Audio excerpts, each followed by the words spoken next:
ফোনে হ্যালো শব্দটি বললে আপনি জাহান্নামে যাবেন।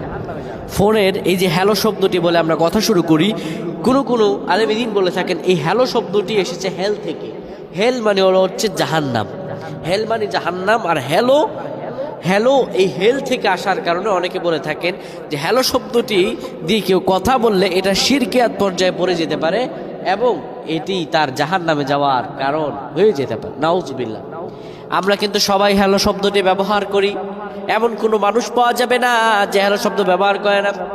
আমাদের জীবন ব্যবস্থাকে আমরা এমনভাবে মডার্ন করেছি। আল্লাহ বলেন ইন্নাদ-দীনা ইনদাল্লাহিল ইসলাম, নিশ্চয়ই ইসলাম হলো আল্লাহর নিকট মনোনীত জীবন ব্যবস্থা। ইসলাম কোনো ধর্ম নয়, ইসলাম হলো জীবন ব্যবস্থা। আপনার জীবন ব্যবস্থায় কি আছে আমার আল্লাহ তাআলা সব জানতে চাইবেন। সুবহানাল্লাহ। আপনার জীবন ব্যবস্থায় কি আছে আমার আল্লাহ সব জানতে চাইবেন। সুতরাং আপনি যদি যাই করেন নাই করেন